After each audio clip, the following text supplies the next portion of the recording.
In the year 2010, there were many meaningful developments in the Palestinian arena.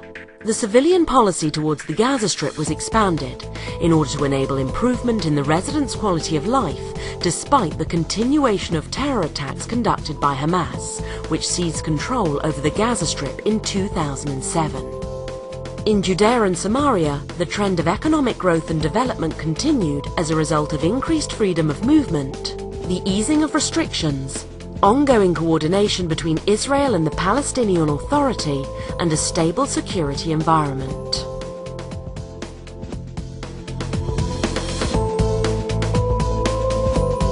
In the Gaza Strip, Hamas strengthened its rule as it continued to dispatch terror attacks against Israel. During the year, more than 230 rockets and mortar shells were launched at Israeli towns, communities, and the land crossings. The terror attacks continued despite Israel's new expanded policy. Gilad Shalit continues to be held captive by Hamas. After more than 4 years since he was captured, he has not been allowed a single visit by any international representative. Throughout 2010, Hamas continued its efforts to create the impression of a humanitarian crisis in the Gaza Strip and to delegitimize Israel's policy. Throughout the year, COGAT, the coordinator of government activities in the territories, maintained contact with representatives of the international community, the PA, and the business community. Hundreds of meetings took place at the Erez Coordination and Liaison Administration to determine and meet the needs of the population in Gaza, with an emphasis on coordinating the movement of people and goods through the land crossings. On June 20, 2010, the Israeli government decided to liberalize the civilian policy towards the Gaza Strip. Implementation of the policy under the direction of COGAT led to a 30% increase in the quantity of goods delivered into Gaza, including items such as private vehicles, raw materials for industry, electrical products, and furniture. At the same time, work began to upgrade infrastructure at the land crossings. The Crossings Authority of the Ministry of Defense invested tens of millions of new Israeli shekels to upgrade both the Palestinian and the Israeli side of Kerem Shalom crossing. In November 2010, approval was given to the export from Gaza to European markets and will continue to expand gradually. Since the beginning of 2010, 121 internationally funded projects were approved authorized by the Palestinian Authority in education, infrastructure, welfare, agriculture, health, and housing. So far, 19 of these projects have been completed, and 35 more are in various stages of implementation. In order to facilitate implementation of the projects, COGAT and the international community established a joint mechanism to coordinate, supervise and carry out projects while monitoring construction materials entering the Gaza Strip. During 2010, COGAT coordinated the passage of 27,500 Palestinians from Gaza to Israel, among them 18,000 patients and their companions for medical treatment in Israel, Judea and Samaria, and continued the transfer of medical equipment in accordance with the PA's requests. Delegations of doctors were permitted to enter the Gaza Strip, and physicians from Gaza were allowed to attend courses and conventions in Israel. There was a significant increase in the number of businessmen who traveled from Gaza to Israel, Judea and Samaria and abroad, as well as in the number of Gaza farmers who took part in training courses in Israel. There was also a rise in agricultural inputs being transferred into the Gaza Strip. The expansion of the civil policy has led to the opening of many businesses and factories, and in turn to a 1% reduction in unemployment compared to 2009. The improved economic situation in the Gaza Strip led to an 11% rise in GDP since the beginning of 2010.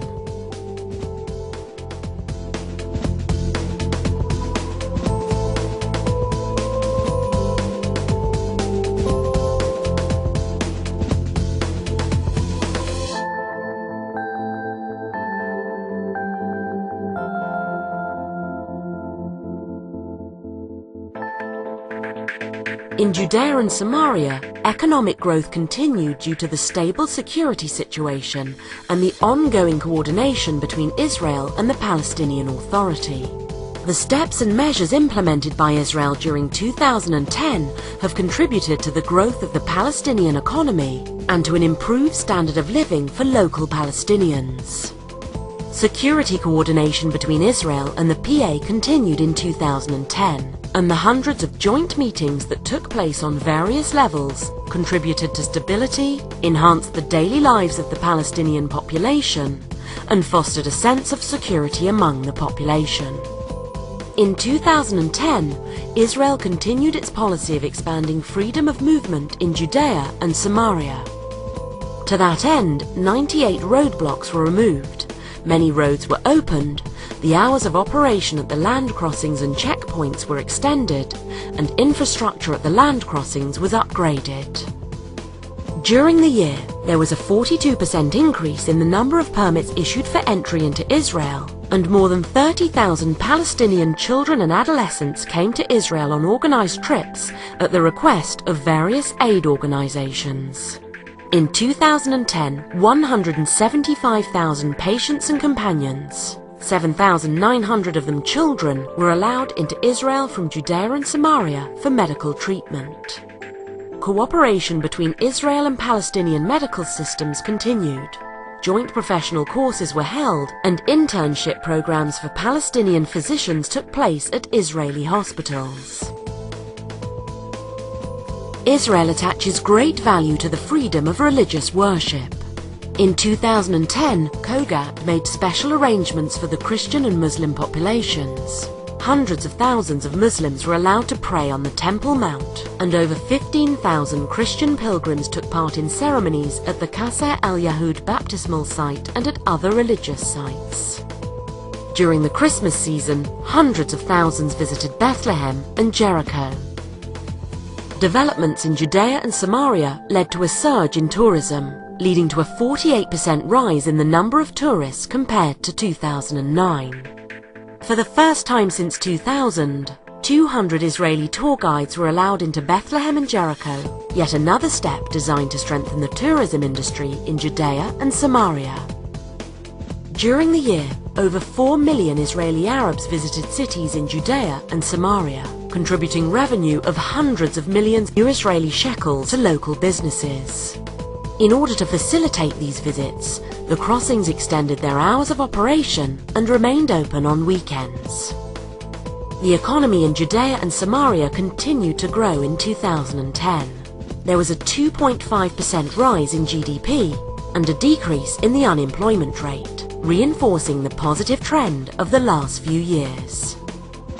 Economic ties between Judea and Samaria and Israel were strengthened, and trade between them increased. More than 46,000 commercial permits were issued to merchants for entry into Israel, and more than 51,000 Palestinian workers were employed by Israeli employers. Frequencies were allocated to Wataniya Telecom, a cellular phone company which has more than 400,000 subscribers. Importation of cement and private vehicles increased, and there was a 6% rise in the amount of back-to-back cargo transfers at the land crossings. Cooperation is continuing in other areas, among them agriculture. The Israeli and Palestinian authorities, supported by the international community, are working on establishing Palestinian veterinary services that will meet the World Organization for Animal Health demands and allow the continued marketing of animal products from Judea and Samaria in Israel. In 2010, the civil administration prioritized the improvement of infrastructure and roads in Palestinian villages and increased the supply of electricity to Palestinian villages, connecting an additional 3 to the grid. 37 water projects were approved, including the drilling of new water wells to increase access to drinking water. 21 roads were approved for paving and repairing. Environmental issues are a mutual regional interest. The development of 3 approved waste disposal sites went ahead, including a World Bank-funded waste disposal site in the southern part of Judea that is expected to begin operations in the second half of 2011. Israel is also concerned by the issue of wastewater and is promoting the construction of wastewater treatment facilities in Judea and Samaria.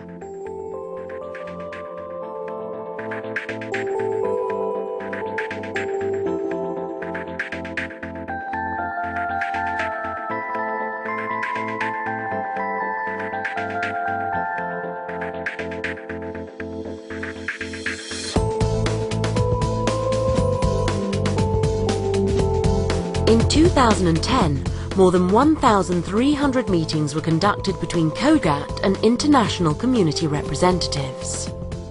The purpose of these meetings was to assess and review the situation in Judea, Samaria and the Gaza Strip, and to promote international projects and aid programs. This positive relationship will continue to be maintained and strengthened in 2011.